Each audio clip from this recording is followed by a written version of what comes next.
And of brave and obedient pupils since ancient time. Many brave people sacrificed himself for their teacher or country. प्राचीन काल से भारत बहादुर और आज्ञाकारी विद्यार्थियों का देश रहा। कई बहादुर लोगों ने अपने शिक्षक या देश के लिए खुद को बलिदान कर दिया। One of them, a true brave and obedient pupil, was Aruni. उनमें से एक सच्चे और बहादुर आज्ञाकारी शिष्य अरुणी थे। Hundreds of years ago there were no schools. 100 साल पहले कोई स्कूल नहीं थे। Instead there were Gurukul. इनके बजाय गुरुकुल थे। Boys were sent to Gurukul to study. लड़कों को पढ़ने के लिए गुरुकुल भेजा जाता था। They had to live with their teacher in an ashram. उन्हें अपने शिक्षक के साथ एक आश्रम में रहना पड़ा। The teacher was called गुरु. शिक्षक को गुरु कहा जाता था। The boys in the ashram used to share all the work. आश्रम के लड़के सब काम बांटते थे। They collected dry firewood, dug the field to sow seed and harvest the ripe crop. उन्होंने सूखा जलाऊ लकड़ी इकट्ठा किया, बीज बोने के लिए खेत खोदे और कटी हुई फसलों की कटाई की। They served their guru with their all might and pleasures. उन्होंने अपने गुरु के साथ अपने सभी पराक्रम और सुखों की सेवा की। The guru also considered them as their children and cared for by every measures. गुरु भी उन्हें अपने बच्चों के रूप में मानते थे और हर उपाय करते थे। The guru taught them language, mathematics and about holy books. गुरु ने उन्हें भाषा, गणित और पवित्र पुस्तकों के बारे में बताया। They were also taught horse riding and the use of bows and arrows. उन्हें घुड़सवारी और धनुष और तीर का उपयोग भी सिखाया गया था। There was an ashram in a forest. एक जंगल में एक आश्रम था। There were hundreds of boys in it. वहाँ पर 100 लड़के थे। Aruni also study there. Aruni भी वहाँ पढ़ता था। ही लिव्ड इन द आश्रम. वह आश्रम में रहता था। He was a good pupil.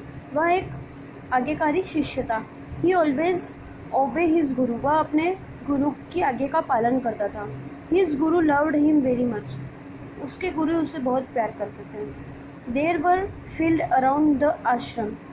आश्रम के पास में बहुत सारे खेत थे। The boys helped in the field. They would get water from a nearby stream.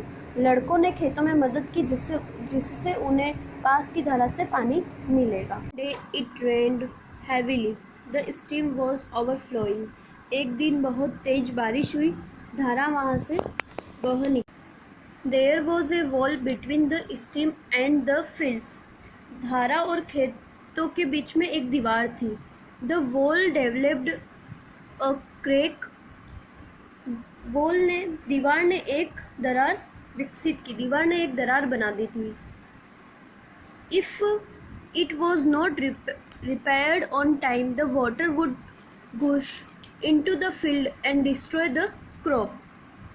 अगर समय पर उस दीवार की मरम्मत मतलब उस दीवार को वापस नया नहीं बनाया गया तो पानी खेतों में घुस जाएगा और फसल खत्म कर दे। The guru asked the boy if anyone could go and repair the crack. गुरु ने लड़कों से पूछा कि क्या कोई लड़का दरार की मरम्मत कर सकता है। No one had so courage to repair the wall, but Aruni agreed. दीवार की मरम्मत करने के लिए किसी ने भी इतनी हिम्मत नहीं थी, लेकिन अरुणी सहमत हो गया, मतलब वह मान गया दीवार को सही करने के लिए। He ran towards the field. वह मैदान की ओर भागा। The water was gushing in through the crack with great force. दरार में पानी घुस रहा था। It was carrying away all the mud that Aruni was putting in the crack. Aruni पानी को अंदर डाल रहा था, यह सब मिट्टी को बाहर लेके जा रहा था। Aruni decide to stop the water. Aruni ने पानी रोकने का फैसला किया। He leaned against the crack. वह दरार के वहाँ झुक गया। इट्स मीन लेट गया वहाँ पर। Soon the water stopped flowing in. It grew dark. जल्द ही वहाँ से पानी बहना बंद हो गया और अंधेरा हो गया। When Aruni did not return, the Guru along with some other boys went to the field to look for him. जब अरुणी नहीं लौटे तो गुरु अन्य लड़कों के साथ उसकी तलाश के लिए मैदान में गए। They found Aruni leaning against the crack in the wall. उन्होंने देखा अरुणी दीवार की ओर लेटा हुआ है। The Guru ran to Aruni and hugged him. गुरु अरुणी के पास दौड़े और उसे गले से लगा दिया। इट्स मीन हग किया उसे। The cracked wall was repaired and the crops saved. दरार वाली दीवार फिर से ठीक हो गई थी और फसल बच गई। Aruni was a brave boy. Aruni एक बहादुर लड़का था। We must also try to be brave like Aruni. हमें भी अरुणी की तरह बहादुर बनने की कोशिश करनी चाहिए। Thank you.